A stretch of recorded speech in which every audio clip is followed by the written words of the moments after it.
Hello, today is July 30th, 2020. My name is Vincent Pena, and I am interviewing Richard Villa for the Voces Oral History Center at the University of Texas at Austin.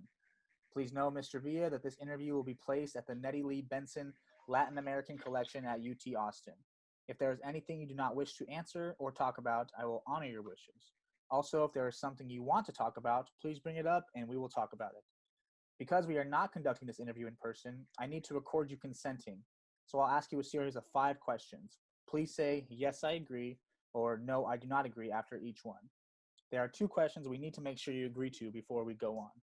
Voces wishes to archive your interview, along with any other photographs and other documentation at the Benson Library at UT Austin. We will retain copyright of the interview and any other materials you donate to Voces. Do you give Voces consent to archive your interview and your materials at the Benson Library? I do. Yes. Thank you.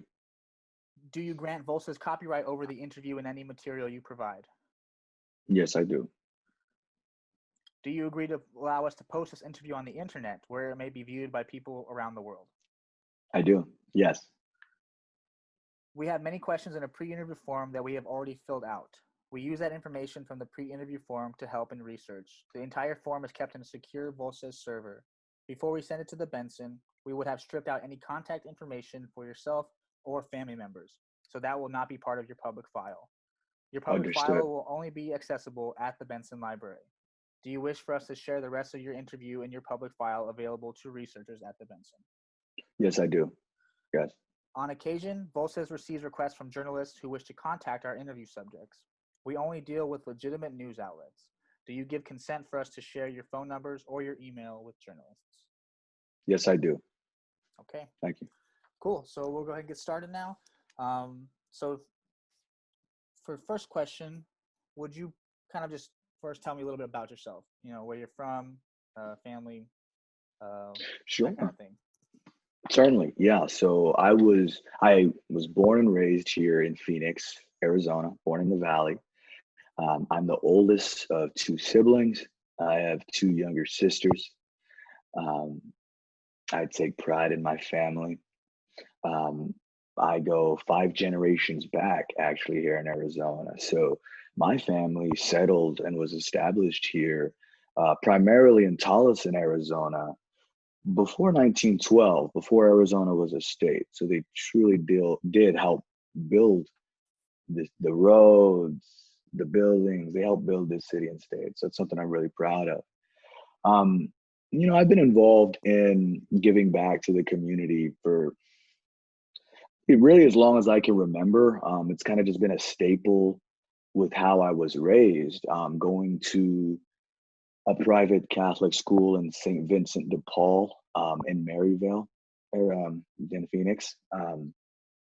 Big part of that was going to different dining halls to serve meals to the homeless, or being involved in the community by giving back through the church, which has just stuck with me all through high school and into my adult years, where I've continued to do work with various organizations and giving back primarily to the unsheltered community. I find that's a big part of my heart. Um, as an individual, I really take pride in my city and in my family. As far as outside of giving back and the activism that I've been involved with myself, I love music. Um, I I really love the outdoors. I mean, the valley is great when it comes to the trails and the mountains. So I definitely do a lot of that. Yeah, spending time with my friends, you know. But I would say right now, my passion and primary focus is how I've been giving back to the community, um, activism, and really just trying to get through this pandemic, you know, uh, healthy for me and my loved ones. So I guess that's a little start. Yeah, Yeah, absolutely. That's great. So to kind of bounce off what the last thing you were talking about there, how did you first learn about the COVID-19 pandemic? Um, and what, I sure. guess what was your initial reaction to that information? Well, so I'm an individual who is going to take some information, take it at face value, and then go start doing research from other sources to try to find the best, real what's really happening. Try to sift through it. So, I mean, naturally, I'm seeing things on the news. Social media is blowing up. This really, I would say, end of December into January, February is kind of where it started making a little noise. And my ears perked up, I would say, right at the turn of the year as something to keep an eye on, because I'm not one to dismiss any type of news, really. I want to address it. And then it really started getting bad, in China. And I had personal connections where an individual I worked with, whose wife is from Wuhan, family's from Wuhan. So he had taken a family trip, normally, normal family trip. All of the COVID-19 pandemic breakout really starts to happen in Wuhan, and he's now locked down. He's locked down. Sorry about that. Can you hear me, Vince? Vince? Yes, I can. Oh, okay. Can you still see me? Mm-hmm. Oh, I don't know. A phone call is coming through. I'm sorry about that. Let me, again, let me see here. I'm having a technical difficulty. Okay. Go ahead. So just to reiterate, a close colleague of mine was his wife and family are from Wuhan. He's American. He's from the States, and they took a family trip. This is pre-huge COVID-19 blow-up pandemic. It was sort of happening, but so we're talking early February, mid-January. 3-week trip turned into 2.5 months because it erupted. He was locked down and couldn't leave. They were not allowed to come back to the United States, and they're US citizens. So this is pre-lockdown status for us here in the States. We had not, established any type of mandates to wear masks, to quarantine or social distance. This is early. And for me to get wind of that this early, I knew that this was something serious. And it only progressed and got even more serious from there. And a lot of it really impacted me in a personal sense with my family as well, unfortunately. So I know it's done a lot of damage, and it's something I took seriously from the get-go. Yeah, that's interesting, especially given that you had someone that, a lot of the reaction from people, even from a lot of Americans who took it seriously or are taking it seriously, didn't think it was a big deal until we started locking down, right? That it still was too far away, even though all the stuff was happening in Italy and in South Korea and in Hong Kong and China. They still it wasn't real until it came here. But so for you to say that you had a very kind of secondhand experience of how real it was is interesting, Yeah, especially early on. If it was like a holiday trip they took, because it was already blowing up over there, but we just weren't, typical American fashion, weren't bothered by it until it showed up on our doorstep, right? exactly. I mean, Yeah. for us to be getting phone calls or texts from our friend, from our buddy, like, oh my goodness, he's trapped in China. He's like, I can't come home, guys. They're quarantining us. They won't let our family leave. It's terrifying. And this is before everything happened here. It was definitely eye-opening, to say the least. So, Yeah, understandable. Okay, so then how has it, and since it really got serious here, since we shut down in Arizona, or in Texas, across the country, really, how has it impacted you? I have a couple questions about this, but first, do you know anyone, other than who, I guess anyone who has gotten COVID or has been infected or has um, even passed away from COVID? unfortunately, I do. A few members of my family contracted COVID-19 and were, severely ill. One of them, being my cousin, who is in fairly good health in her early 30s. Uh, Good health, young, right? You think it's fine. And it really did some damage on her. Luckily, she was not hospitalized. However, she was bedridden and it was severe. It wasn't like just catching the common cold or even pneumonia for that sense. You know, you get pneumonia, you get sick and you feel really bad. This was that times 10, you know. So nonetheless, even now, going on 3 months later, she is still feeling the effects of it. So that as far as, and no one, thankfully, um, and my heart goes out to those who have lost individuals. I have not. No one has passed away directly from COVID-19. However, COVID-19 has impacted me in that sense because of the passing of my father and of my grandmother during this pandemic. And would you just talk about, a little bit about how that um, has impacted you? I mean, obviously the loss is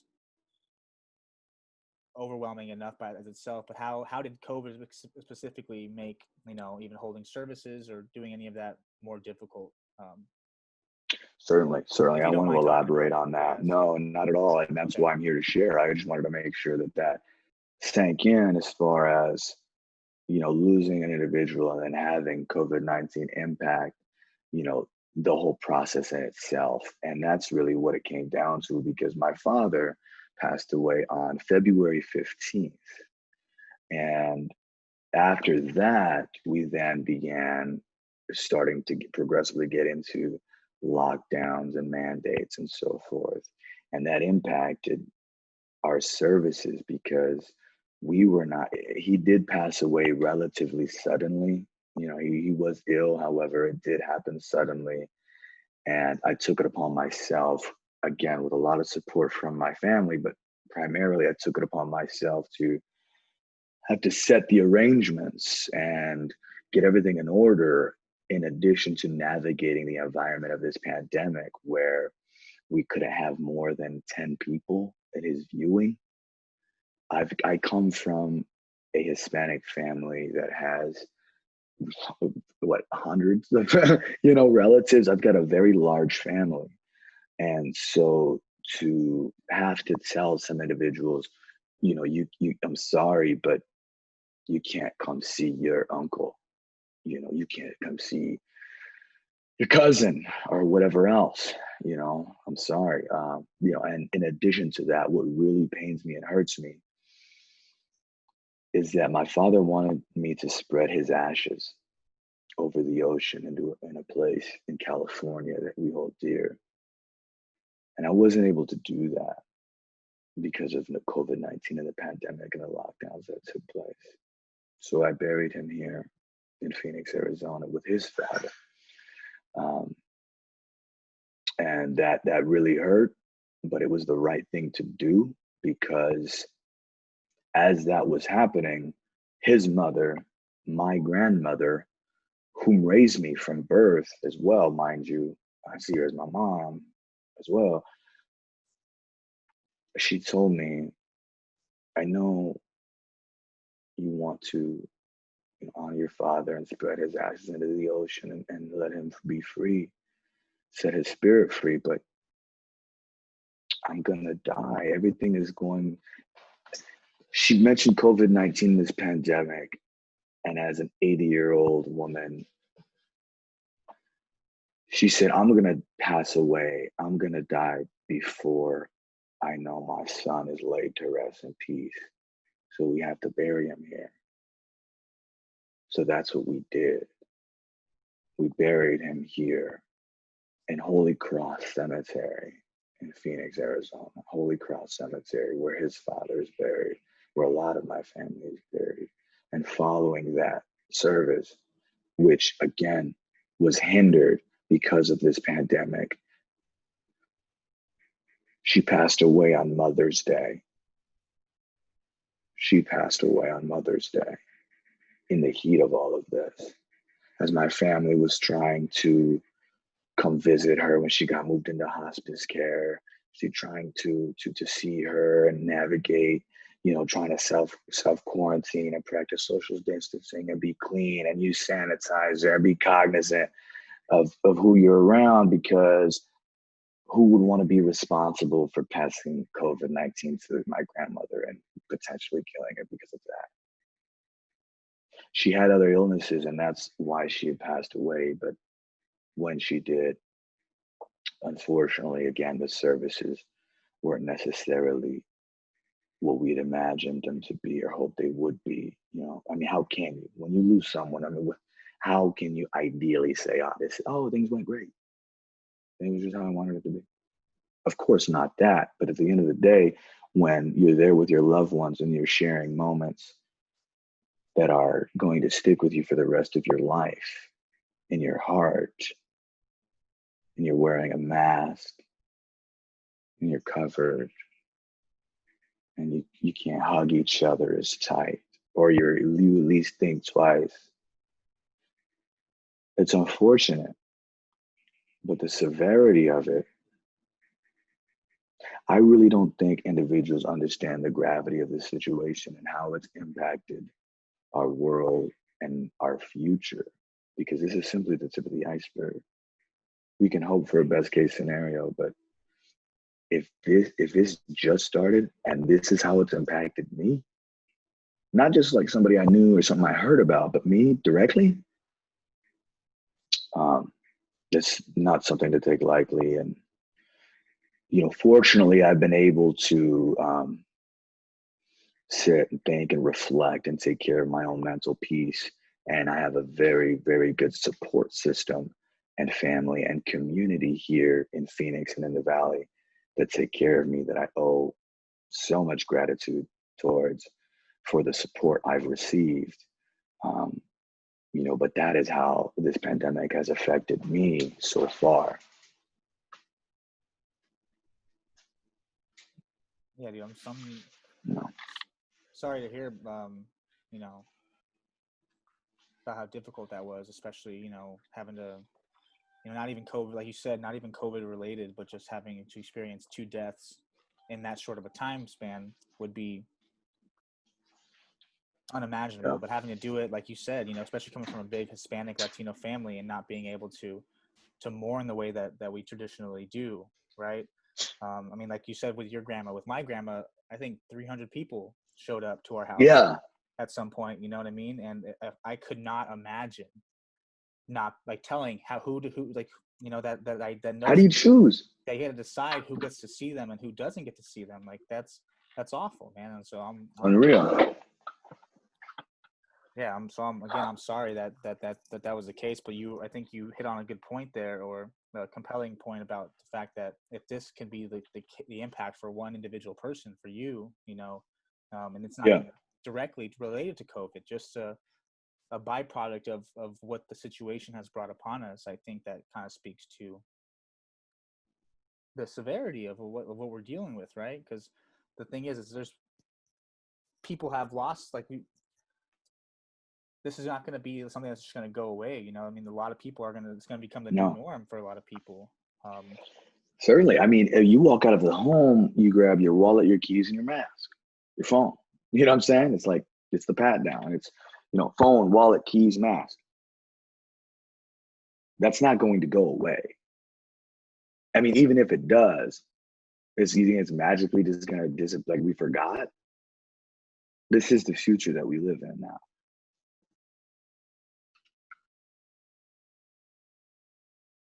Yeah, no, seriously though. And that's a good point too, because I think that kind of, that's one of the next points I did want to talk about, I guess, is how, in addition to the way it's impacted your family, how has COVID, would you say, just impacted your daily life? Like, what does your day look like now that is different from what it was pre-pandemic, right? And you already mentioned the phone, keys, wallet was like those are the 3 things everyone does before they leave the house, but now it's phone, keys, wallet, face mask, right? So in what other ways has it impacted your day-to-day life? And would you describe kind of what that looks like? Sure, certainly. So with that, I mean, I've always been sort of a clean freak and germaphobe, right? I love I'm always washing my hands. I'm always, very hygienic. I'm cognizant of that. But I never necessarily was so adamant about like hand sanitizer or the surfaces that you touch and interact with, or even when you look at the amount of germs that can be passed along from a handshake or a hug or whatever it may be, kiss on the cheek. Um, these different social cues that are typically a norm or a sign of endearment or affection are now thought of twice, And I say that has impacted my daily life in the fact that I'm an individual who will, I want to give my full attention and be there and listen. And, you know, the way I show affection is through sometimes physical touch or a handshake or a hug or a fist bump. And being aware that, I can't just go shaking hands with strangers on the streets all the time. Is unfortunate because we're all humans and we all want a sense of community. And it comes down to being aware, being in a room with someone, even that you are close with or that you love or that you're a family member with, or a stranger, hey, I have my mask on. It's like we're going to sit here in an area and talk, yet I don't want to have all of these fumes coming back and forth. If you look at the way that germs are spread and the vapors that come out, I mean, I've never had to think about this in my life. So this, and I think about this on the daily now, carrying hand sanitizer, not necessarily shaking hands when I should, or, just being cognizant. And not only that, but still navigating those same social cues to still let someone know that you're there with them when they can't see you smiling. They can't see your smile.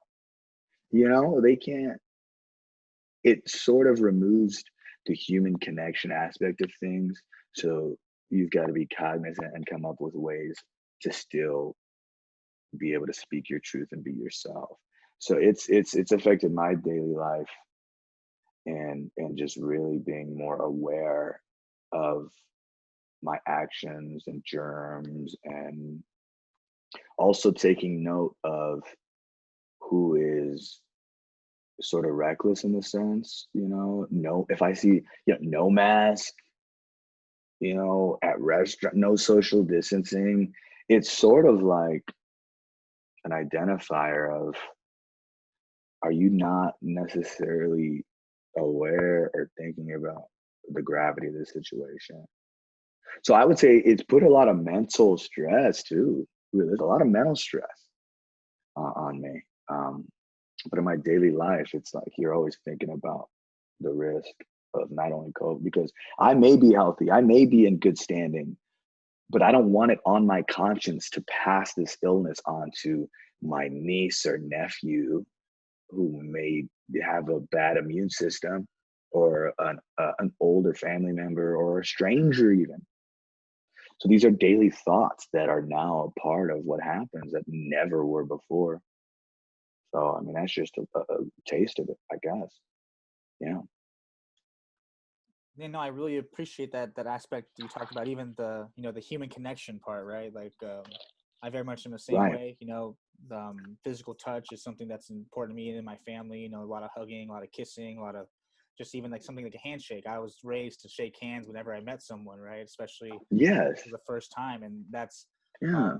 that's just a small example of how it's up. But even the smile thing, right? Like you can't see. Like I smile at the cash register, and when I go to the to the grocery store, and they I don't know if they're smiling back. You can't like Yeah. you can't non-verbally ease a situation anymore by flashing a smile or even like with your facial expression. So Yeah. something as simple as that has definitely been upended, right? But you brought up a good point too about not wanting to get your family members sick, which kind of brings me to a Right. question about who have you been interacting with throughout this pandemic, right? So since I think Arizona shut down around the same time Texas did, around mid-March, second, third week of March, I believe. Believe Had, so. Believe had so. everything shut down. So has there? And I know people have, started like quarantine communities or groups. I've had my brother, him and his neighbors, they decided to have like a quarantine clan where only the six of them could talk and interact with with each other. They couldn't go anywhere. They couldn't, they had to coordinate everything Yeah. as an Yeah. example of what that looks like, right? So I guess what has Sure. your interactions been? Have you limited who you talk to and who you see? And does that include family Certainly. members, friends? So go ahead and just describe that for me for a little bit. Definitely. I think that's a very good point to make because, yeah, that's something I have done and put into place, which is interesting because like I've had to consciously choose to not go see, my nieces and nephews or, my goddaughter because her mother is pregnant with their third child. And to even think about if I were to, compromise her health in her pregnancy, I wouldn't be able to live with myself. So as much as I love my goddaughter, my cousin, my nephew, I want to be there to also watch her as she goes through this pregnancy. I know I'm making the right choice by not putting her at risk because I love her that much. And I apply that same thought process to maybe other individuals in my family who aren't necessarily in the best health.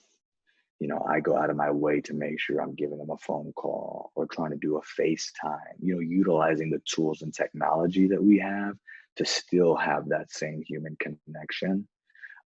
Whereas then also my friends and family who are maybe in better health or that we've had previous determined conversations about, are you going out and partying with a bunch of people and strangers, or are you practicing social distancing? Are you aware? Have you been tested for COVID-19? Because a lot of individuals have been. And then deciding, okay, cool. I know what you're doing, what I'm doing. We know we've minimized exposure as much as we can. We're good to hang out. And then keeping it in that. I know we're going to talk about it more down the road, but with myself personally, I am heavily involved in the activist community here in the Valley, which does expose me to large crowds of individuals that I don't normally interact with on a daily close basis, simply because we are all together as a community in an open space to peacefully and lawfully assemble to speak for what we believe in. That is important, and it can be construed as not following, pandemic or social distancing guidelines. It's about finding that balance because although I've had those predetermined conversations about, quarantine clans, and having a group that I chill with, because we've had that predetermined conversation, but then there's also the activist community that I am out in the streets with. Granted, I'm masked up. I'm masked. I have gloves. I'm as clean and aware as I can be while I'm there. But I would say that's how I'm applying the mindset to gathering with other individuals right now. Yeah. Yeah, absolutely. That makes a lot of sense. Especially because like you said, we'll get into more of the details a little later about how it's impacted your activism more specifically. But um, yeah, it's interesting Yeah. kind of how you have that, Totally. you've had to navigate both of those, the weighing of how important is this issue that I believe and stand for versus, how much am I trying to stay safe during the middle of a pandemic, which has been I think the biggest issue with a lot of these, whether or not people decide to participate in um, these social justice protests. But before we And get, that's a good point. sorry, were you gonna say Oh, something? I just wanted to mention, yeah, I made that decision. I'm willing to die for what I believe in, for my people and my culture, and for standing against being oppressed. So if that was, COVID-19 aside, but don't get me wrong, that is a huge decision and it's a conscious one that I've made, but I do know the severity of it. Yeah.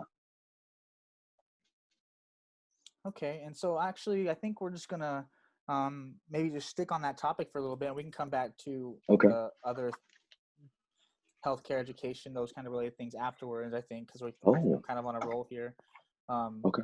But so you mentioned that you're part of you're an activist and you're a big part of the community out there in terms of activism. So would you describe just a little bit about what kind of um, activism you've engaged in, what kind of causes, both currently and in the past, and what your activism looks like? So whether that's Sure. protesting, signing petitions, fundraising, speak, like whatever your activism looks like. Yeah, Would you kind of just describe that and the things that you've, yeah. certainly. Yeah, you name it. I mean, I really like to delve myself into utilizing my skills and doing what I can for the community, not only in one facet or avenue. So to start with, when it comes to, like I said, the streets and not social distancing, gathering together peacefully in an assembly, right? Large groups of people. That has been a part of my activism. And that goes back to here in Arizona, all the way back to SB 1070. When it comes to activism and getting out there to make our voices heard for SB 1070. Also, the Red for Ed movement in our education system here in the Valley, going out and taking to the streets and marching for what we believe in.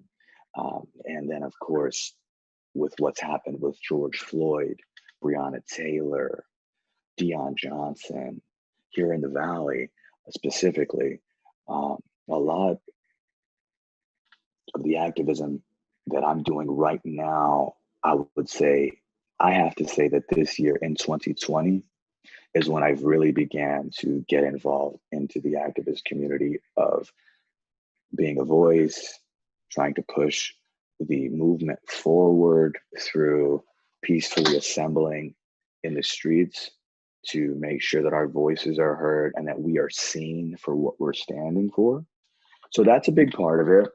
Marching, peaceful demonstrations.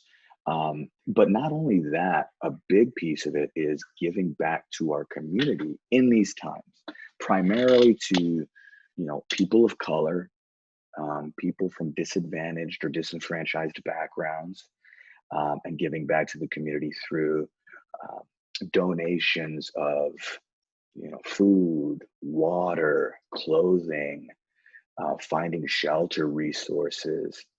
Here in the Valley specifically, there is an area in downtown Central Phoenix that is basically two large parking lots designated for the unsheltered community to set up tents.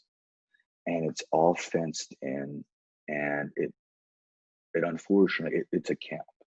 It's unfortunate. And what we do is we walk and we pass out supplies.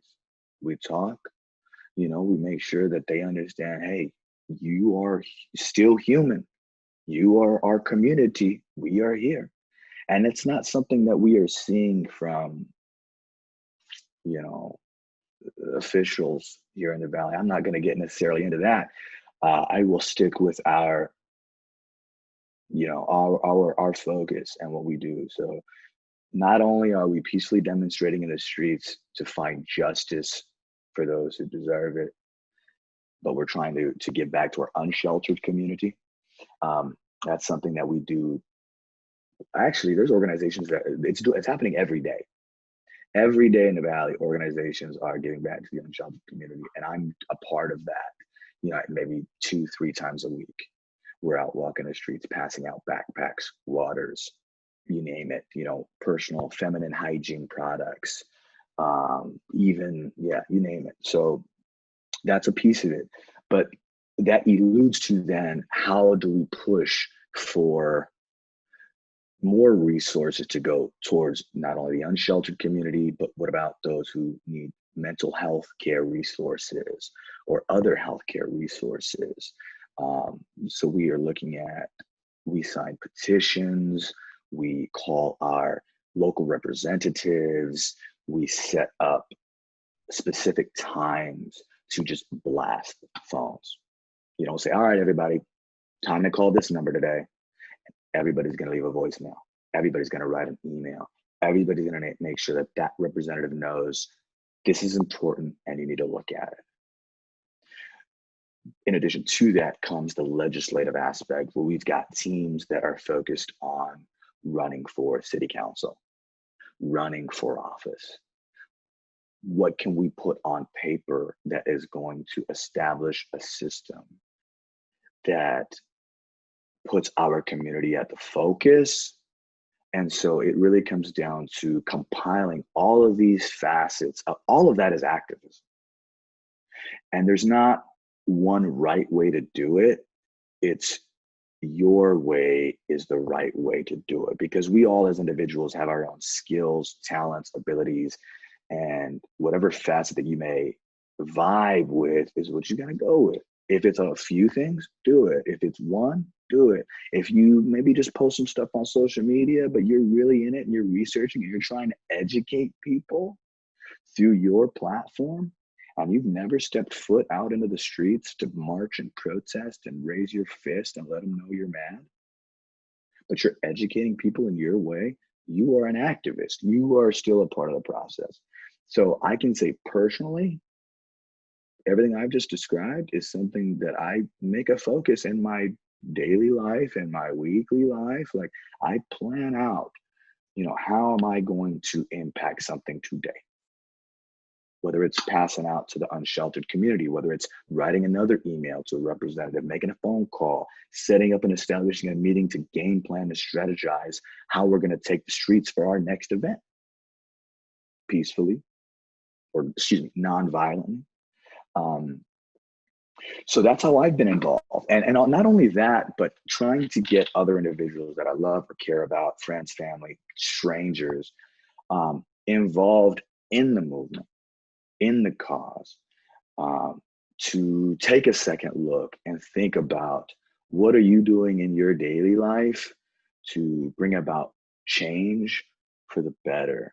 Because I truly believe that my generation and the ones that are continuing to grow and come up are at a point where you are making the choice to either make a change or to be complacent with all of the knowledge, the resources, the support that is available to us across the globe. Now, granted, there's a lot of disadvantaged people and areas. So if you do have some sort of advantage, if you are not using that to some capacity, that's not good. So that's the way I approach my activism, is that if I can do it, I will. And if I choose not to, I've got to take a second thought on why. Absolutely, yeah, that's That's all I good. got. Like, I think I know it's a lot. I kind of just no, ranted a little bit. that was all great, because you're kind of echoing, like, I believe Toni Morrison, when she says your first or the Toni Morrison or Maya Angelou. I don't know, but she's I basically believe one it's of Maya those Angelou. two Yeah, I believe it's said, Maya. if you have freedom, your responsibility is to ensure that someone else also has freedom. So, like you said, if you are able to Exactly. give back, that's where you should use your resources to, is to give back. And I like how you talked about, the various ways that forms that activism takes, right? It's not just going out in the middle of the street and protesting, and it can be calling, it can be educating people on social media. And, with this pandemic, we've seen a lot of people, especially because of concerns about the actual, the virus and the pandemic, Certainly. taking that role, right? And so, but for you, it sounds like you kind of kept up. So you were describing kind of what your activism looked like before COVID, as well as during Sure. COVID. But so did COVID give you any pause or change the way you thought about your activism? So like you were involved in activism going back to immigration laws in the early 2010s, to the Sure. teacher strikes a couple years ago, so how did COVID Yeah. specifically impact the way you think about activism and actually engage in it? Fair enough. That's a great question. And I think that it alludes to really a catapult of me getting even more involved. I think that because of this pandemic, it has actually allowed us to progress and accelerate this movement, and personally, my activism even more so, in an odd way. And I'd like to elaborate on that, because if it weren't for the pandemic, we wouldn't be all wearing masks. When I'm out at a peaceful demonstration, I'm concerned for my safety, for those who have opposing views, or for a militarized police force to identify me and target me unlawfully, in a sense. And so, not only that, yeah, the pandemic and COVID has helped, kept people in their houses, but it's made a whole nother group of individuals be like, dang, oh, our what's happening in our world. It's helped a lot of people open their eyes, not only to what's happening with the pandemic, but what's happening in our economy, in our justice system, in our education system, our healthcare system. It's shed a lot of light on the establishments that are in place, that some need to be abolished, some need to be, you know, re-established. But I would say that when I was early on, I mean, into high school, but in grad, as soon as I turned 18, I was a very large part of pushing voter registration at my college. When I first attended, I would help get our youth registered to vote. This was a big part of what I did. And then going into immigration law, like I said, and education. But I would say that it wasn't at the same level because of the pandemic. I believe it's raised that bar, and it's allowed me to be like, all right, this is my focus: activism, making sure that we oppose anything that is oppressing our people. I think, as crazy as it sounds, the pandemic has actually helped do that. Yeah, no, I think I tend to agree with you there, especially, I've had other in previous talks about the way pandemic has impacted activism. Some people were, with Black Lives Matter, at the advent um, of the movement, Black Lives Matter movement, Yeah, around the killings of, Trayvon Martin and Mike Brown. People were able to essentially avoid, right? They could act like it wasn't going on. There was many things happening.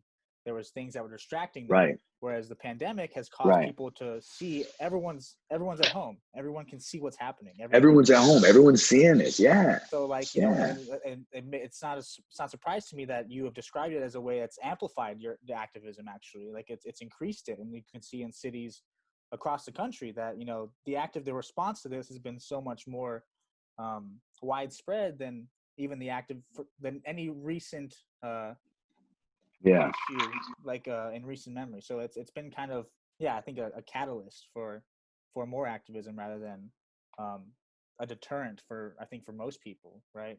Um, and even then, you see a lot of the activists, especially the people protesting, actually adopting many of the safety features that people recommend. There's more people wearing masks at protests than there Yeah. have been at kindergarten, right? The irony of that, right? How funny is that? It's wild. um, Um, yeah, so that's all great. That's really yeah, there's a lot there. So I guess, how do you think COVID is going to continue to um, impact activism? I guess kind of like a multi-part question. One, do you sure. think, how long do you think this, I guess, current activism that's been happening since the death of George Floyd and Black Lives Matter, since the start of the pandemic, how do you think that's going to Right. continue? And also, how do you think it's going to continue to be impacted by COVID? Do you think it eventually is, going to die down, or people, when things start getting back to normal, do you think it's going to um, affect, the I guess, the urgency or the participation that you see? I guess so. Without answering the question for you, how do you see that happening as we move along here? Fair, fair. I think that's a great question, and something that needs to be addressed as well, because in my mind, this is not going anywhere. This movement, this cause, this purpose is not going to stop, COVID-19 or not, until justice is found and the system is abolished, and we have in place legislation and systems that are going to help give back to our communities in the ways that we see fit. I'm not going to get into specific numbers and into the specifics of that. I'm going to speak generally simply because this is national, this is global. So this isn't something that has an end date. This isn't something that is, oh, 6 months from now, we're going to be in the clear. It'll all be past us, you know. Um, Everybody, even we still don't have justice for George Floyd or Breonna Taylor, and so it's not about having a timetable on it. It's about understanding that this is a marathon and not a sprint. This is societal. How long did it take for us to get to this place? Number one. So it's not like looking at it like there's some sort of end goal. It's about continually building on the foundations that we are establishing. Now, as for how COVID-19 plays a factor in that building of a new foundation that we can thrive and prosper on, I believe that COVID-19 is going to affect that in the sense, if we continue to see numbers rise, if we continue to see deaths rise, even more so, granted it is severe right now, it can turn bad, turn real bad. But as I had mentioned before, activism takes many forms. Activism takes many forms. So it is not just about being in the streets and taking them. It's about writing laws. It's about educating yourself. So that's still going to go, still going to happen, COVID-19 or not. Now I can hope that we have some sort of better understanding on how to fight the illness, prevent the illness. I don't necessarily know if a vaccine is the best thing. I'm not into pharmacology. That's not my expertise. I'm not going to try to act like it is. I don't know if a vaccine is the best thing. Whatever the case may be, I know that maybe a year, maybe 2 years, maybe longer, but we have extremely intelligent scientists and medical professionals that can apply their knowledge to finding a way to combat this. So I know they got that on their back. They got that side. What I've got to focus on is continuing to push the movement for justice for us as a people and to set a solid foundation. That being said, there is no end date for this. We're going to continue to build, COVID or not. So that's where I stand. Yeah. Yeah, absolutely. I totally understand that. Especially because, like you said, injustice doesn't just stop. It won't. It obviously didn't stop for coronavirus, and it doesn't. Yeah. It's not going to stop whenever this ends. Right. Because, like you said, I think both of them are gonna be. Well, injustice has never ceased to exist, but the coronavirus might eventually, find a cure, or we might, figure out how to live with it. But,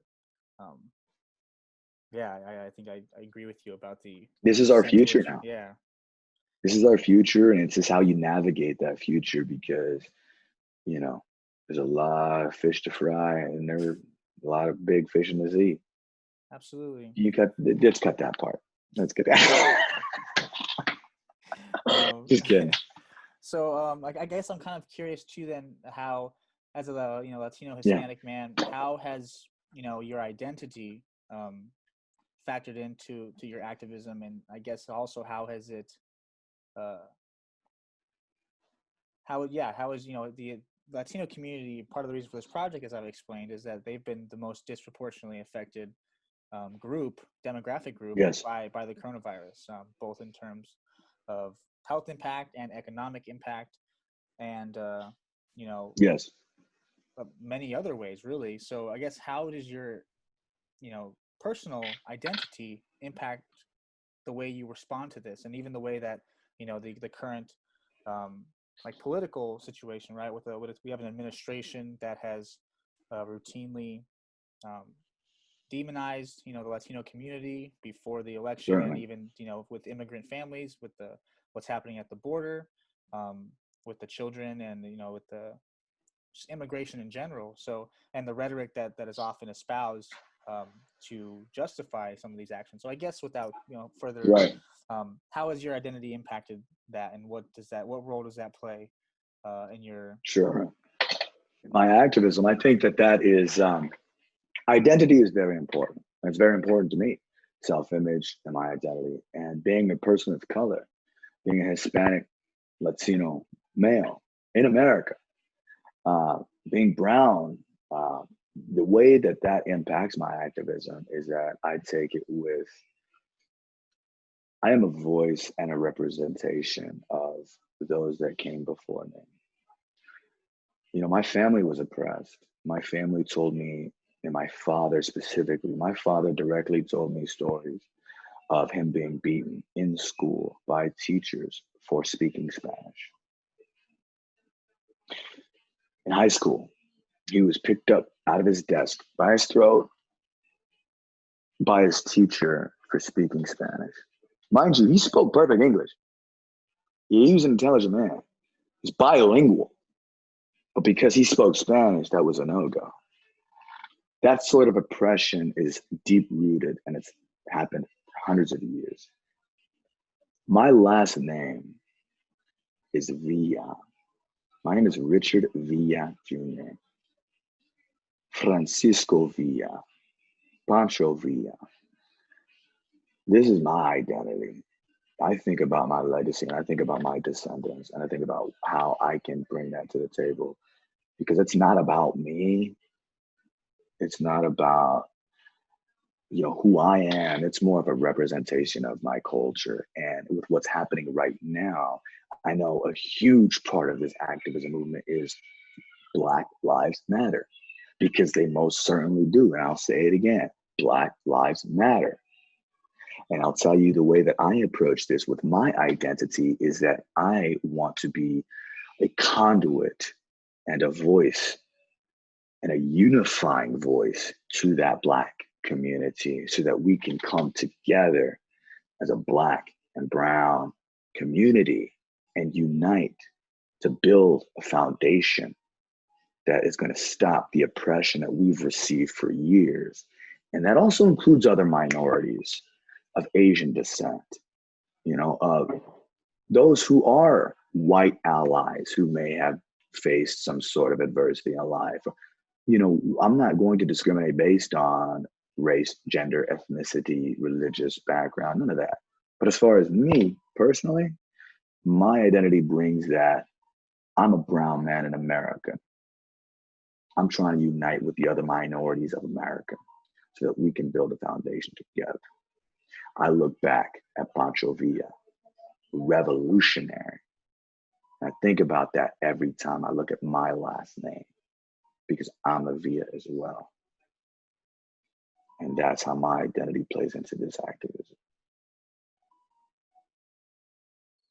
That's a great response. I think it speaks to, like you said, both your past, what your name represents, and who it's your ancestors in a way, and also what your legacy will be, and how it's going to impact you know people who come after you, especially other Latino brown bodies. Because if it's happened with your dad, as it happened with my father, it's going to happen with their parents. It's going to continue happening until My dad and my family didn't teach me. They didn't teach me Spanish as a child. They didn't teach me Spanish as a child because of that. I've had to consciously go out and try as hard as I can to become fluent in Spanish to hold conversations because I do not want to lose my language, my family's language, my culture's language. So then I think about, what about my nieces and nephews? What about my children, their children?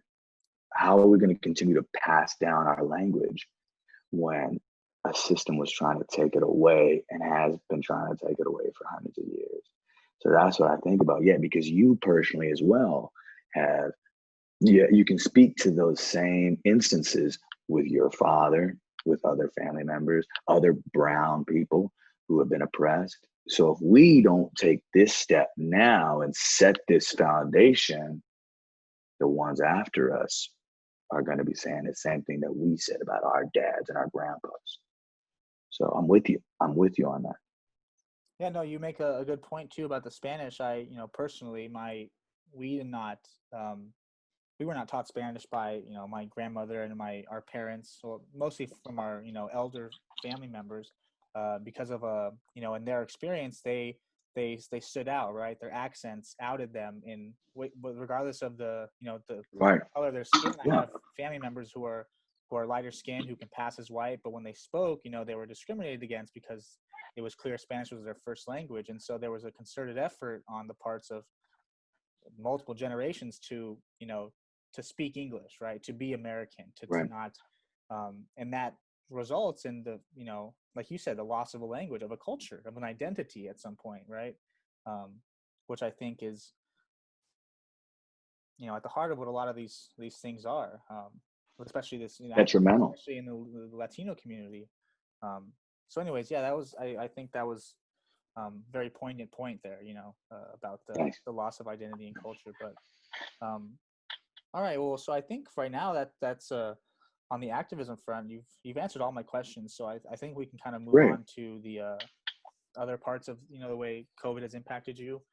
And I think I'd love to. a lot of them go hand in hand, so it's not necessarily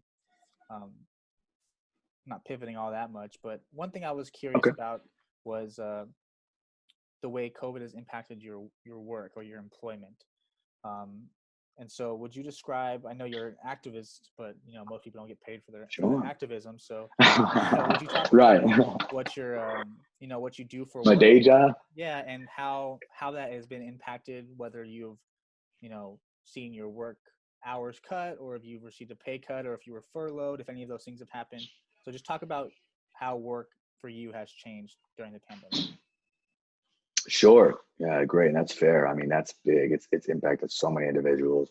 And me personally, I have been a licensed investment broker with my Series 7 and 63 licenses for a pretty well-renowned investment company firm, managing retirement accounts, brokerage accounts, and investment accounts. And so I primarily come from a background of finance and investments, primarily focused on mutual funds, individual stocks as well, but anything finance related. So for the past 4.5 years, I've been with this company, and I've actually taken a step back for a second here. So simply because of my activism, I'm actually making a transition into this new career that I'm moving towards to support myself, to allow me to continue the activism that I'm doing. Granted, I'm gonna do it anyway, but what I'm saying is that my day job as an investment broker really helps set the foundation to allow me to take the steps I'm taking now. Because as the pandemic hit, being that it was it is a very large corporate entity, they provided a lot of support for their employees, working from home. All computers, devices, all items were provided to go work from home. So nobody was furloughed or laid off. It was definitely a huge, huge stressful transition. A lot of compiling of departments and a lot of evaluation on what's effective, what's not, costs, you name it, cost benefit analysis. I mean, so definitely a lot of transitions, but I can say, thankfully, I'm blessed in the fact that I haven't necessarily been financially impacted by this, because I've been in that realm for a while to focus on having that foundation, so that it hasn't rocked me yet anyway, and I hope it doesn't. But yeah, so complete work from home environment. And I never thought I would have missed the office like I did, but it was, I miss interacting with my coworkers and my buddies, and it's a good time. But it was interesting, Zoom meetings, Microsoft Teams, like definitely a different transition, sure. But, I had great healthcare. This really opened my eyes to understand that having, a solid healthcare insurance plan it's huge. It's detrimental, especially if you have a family. Now, I don't have a wife or children, it's myself. But if you had a family and you're concerned about your health insurance plan, that's a big deal. So luckily, I was covered in that sense. I have been covered in that sense, but it also makes me realize the healthcare system and the insurance company system that's in place is it's unreal the way that they treat individuals. I mean, that's a whole nother conversation, but I can, in sticking with my work and how that's impacted things, I was lucky enough to still have my job, work completely from home, still have my health care, my benefits. I am finally at a point where I can move away from having an established 9 to 5 position and focus primarily on building my business, myself, and my activism. But that was because of having a solid foundation as an investment broker for the past few years. So I'm thankful for that. Yeah, I'm glad to hear it. That you haven't been too negatively impacted by the pandemic in terms of job loss or you know um, any of the negative consequences that a lot of people have suffered. So I guess my next question would be, how has your daily day-to-day job changed, other than the transition online, which I know is like you mentioned was pretty stressful and difficult in some ways. But did your actual job change, or were you just doing the same things from home? Great question. I would say doing the same things from home. So primarily in my role, uh, I would field phone calls from high net worth clients with questions about their investments, albeit to make trades, withdraw, manage their money, answer questions about the economy and what's happening in the markets. Um, all that stayed the same.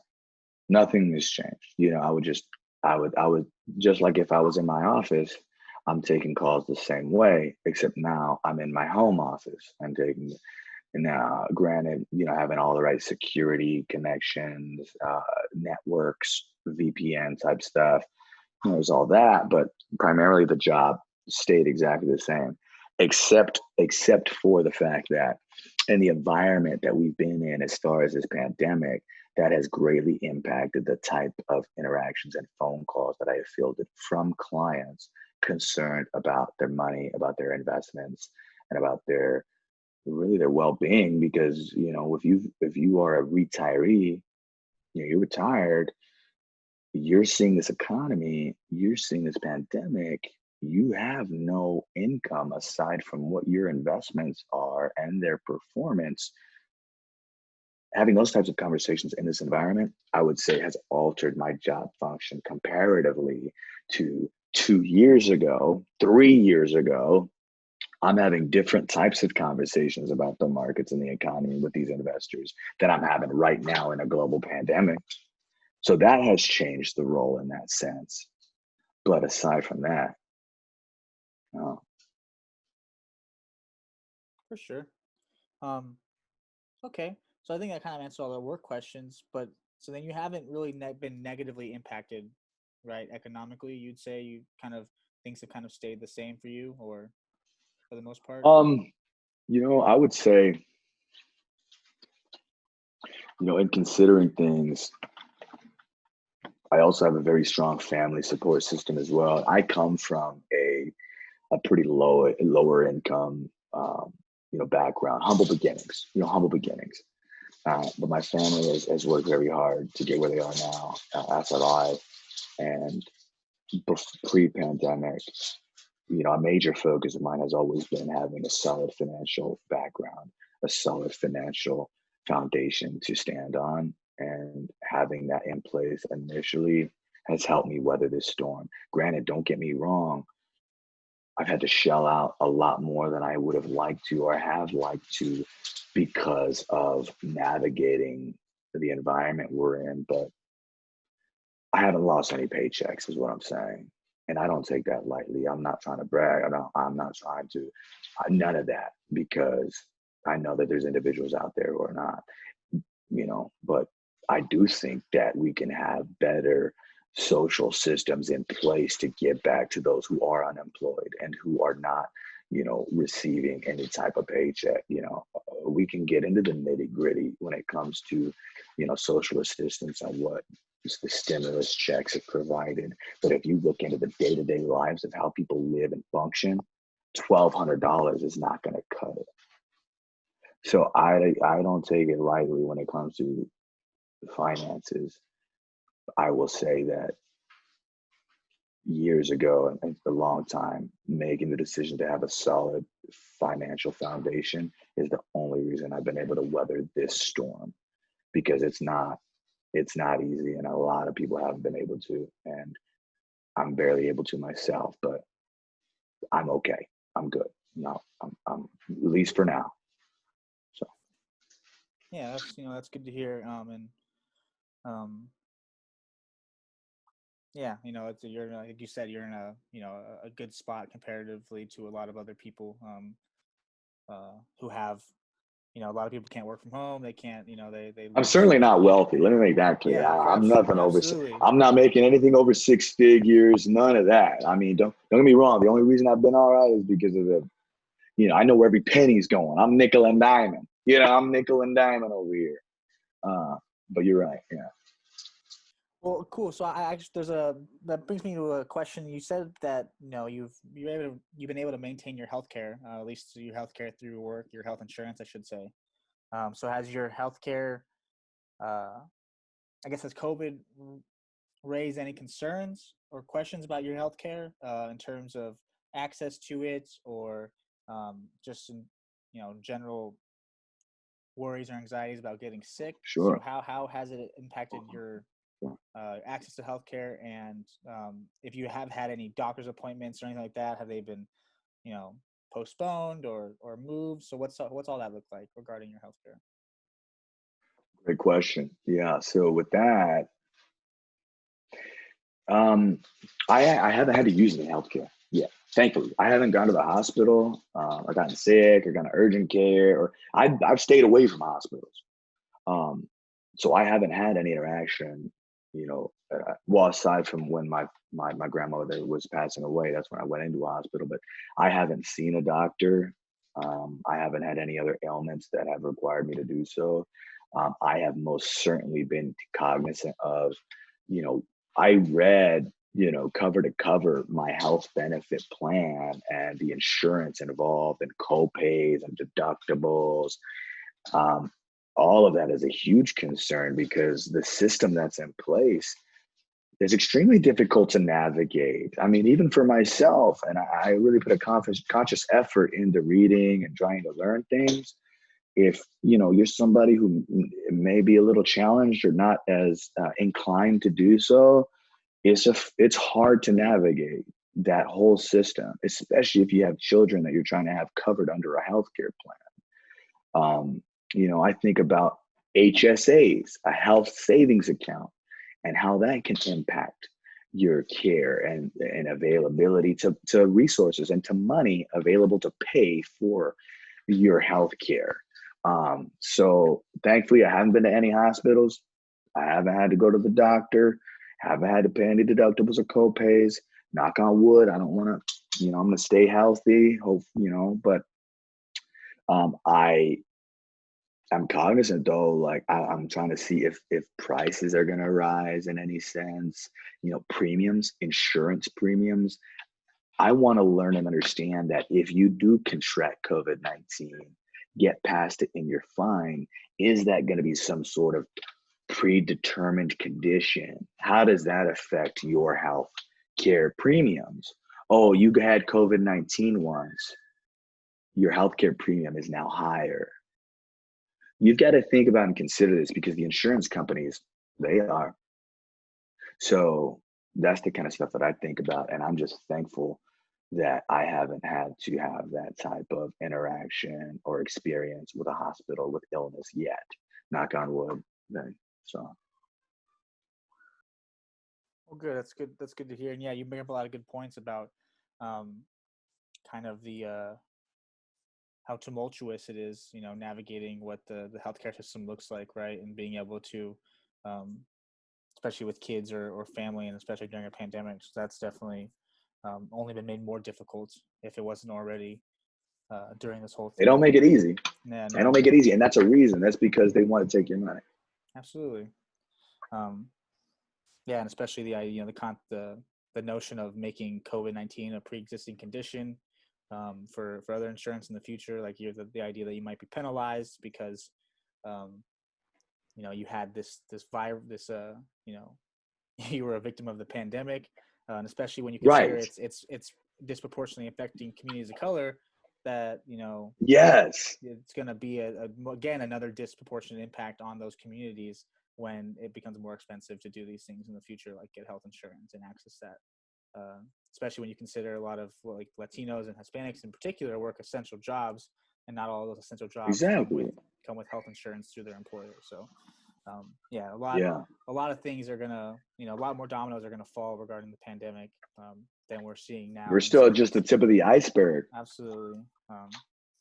Well, okay, so that's kind of moving on from healthcare. I know you talked about in our pre-interview form uh, going to school or resuming school for you, and so how has Yeah. your education like the other questions, how has COVID impacted your education in terms of like, if I imagine you had to re-register and sign back Right. up. And so given the ongoing debate about what school looks like in the fall and how to safely open schools, what was that Sure. experience like for you getting back into school, and what is a semester going to look like in the fall? Great question. Yeah. It's affecting a lot of people. And the way it's affecting me personally is, um, you know, it could be worse. When I think about it, I graduated high school, jumped right into college, did a few years and jumped into the workforce. I didn't finish my degree simply because I got a good opportunity at work and wanted to jump in and start making some money. So a few years down the road, I've switched gears and really evaluated the impact that I want to have in my life, in my career, and going to school. It's a huge part of that. That being said, I enrolled for a full. I am enrolled in a full semester for the fall, 5 classes, 15 credits. I arranged the schedule, and as I'm excited to walk around campus and meet people and study in the library and have a good time. And campus is closed.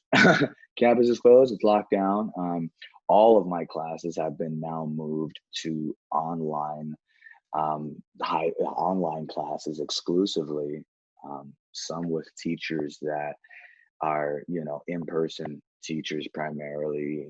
Not, to downplay any of that, but I just think it's interesting to see, the navigation of things. So, I mean, it's going to switch as far as the learning style, right? Personally, fortunately, I am completely fine to work from a computer, exclusively, with technology. I'm a little more savvy. I'm very well disciplined when it comes to time management and setting things aside. But when it's different to have an online class. If anyone who's gone to college or higher education or just taken a class online, you've got to be self-disciplined in another sense. Even more so, sometimes I think when I've got class at 10 a.m. I better get up and go, or I've got to sign in to do this on the computer. Human nature kind of plays a factor into that. Also, it's just a different interaction. When you're in a lecture hall and you're having a debate and you're collaborating and you're seeing energy and you're sharing knowledge and you're working it, it's interesting and it's a good way to learn, collaborative learning. But when you're online, there's just subtle differences. Um, you're on a computer. Some people are talking here, some people here. You're on a computer. You can't, it's different. But yeah, so that's how it's impacted my education. So right now, I'm finishing a criminal justice degree from Arizona State University. Um, as of which, upon completion, I'll be attending law school to then move forward and be an attorney. That's my game plan. That's my goal. I don't know how COVID's going to play into effect because I do still have a few years left before completion. So I'm interested to see how that's going to impact attendance at school later. Absolutely, yeah. So I guess what is the type of lawyer that you are studying to become, and what is that influenced by? Great question. So the first job that I had, my mother has worked as a paralegal assistant in various law firms in Phoenix, downtown, central Phoenix for the past 20 years. And so my first job at 15 in my youth was I was a file clerk in a law firm. I'd walk around, help with little papers and do inventory and stuff, just little, gopher work, right? But it exposed me to be in the environment around attorneys and partners and lawyers and the justice system and understanding how that comes into play. And so that has always been sort of in the back of my mind. It's always been in my heart as a passion. My mother is very passionate about law and justice, as she is still a paralegal assistant and working in law now. Me personally, the route that I'm going to take is I plan on being a prosecuting attorney primarily. I want to be in the courtroom. I want to be in trial. um, I want to really prosecute any injustice that takes place. I want to prosecute police for murdering civilians on the street. I mean, that's my goal as far as my purpose for being an attorney. I want to be able to prosecute police officers for killing people on the streets unlawfully. So, and also be able to provide public defender assistance to people or minorities who might not be able to have resources or an understanding of our legal and justice system. I want to help support our minority community and impoverished community to navigate the legal and justice system. So I plan on being a litigator in all, as far as when it comes to me being an attorney. Got to pass the bar first, but that'll come Yeah, in due time. yeah. Of course, you have a little bit of time before all that, but yeah, that makes sense. And I'm curious too, then how I imagine some of this is influenced by especially if your goal is to prosecute injustice, right? Especially at the hands of police officers. Sure. Do you have any experience, especially involving with your activism, that has kind of colored or influenced the way that you feel about police, and especially in an age now where police brutality is on television a lot, and we see it, and there's more accountability, or should be, like, we're a lot of calls for accountability and not always seeing the result of that accountability. But I guess, so long story short, or Sure. to be more succinct, what Yeah. has your experience been with um, police, and what have those interactions been like? Sure. That's fair. Um, so I'm about 6 feet, 230 pounds. I'm brown, I'm Mexican, and when I'm out there in a mask and I'm standing for what I believe in, I'm not welcomed by police officers. Even on the streets, walking normally, I can be in it. I love to wear a suit and tie. I love to dress up. I take care of myself, but it doesn't really matter. I do not get a welcoming environment from any interaction I have with police, no matter how friendly I approach them. And so that alone tells me that there's a systemic cultural problem in and of itself. And there's a lot of problems, but we don't have to get into that. But what I will say is that most recently, I was actually brutally attacked by police officers unlawfully. I was unlawfully detained. I was beaten in the street, and they almost broke my neck because I was standing for what I believe in. I was standing in the roadway, attempting to back up and leave before I was surrounded, ambushed, bum rushed, and essentially attacked and beaten in the street. I was flipped over onto my head. I had 3 officers on my back. They were beating me. They were punching me under my armpits. I don't know if anyone has ever gotten punched in your armpit under here from behind you. It doesn't feel good. Doesn't feel good. They chained me up, sat me on the street. This is degrading. What kind of man, woman, individual, human deserves to be beaten and put in chains in the street, all on camera for everyone to see? That's my interaction with police. So I've come to them respectfully.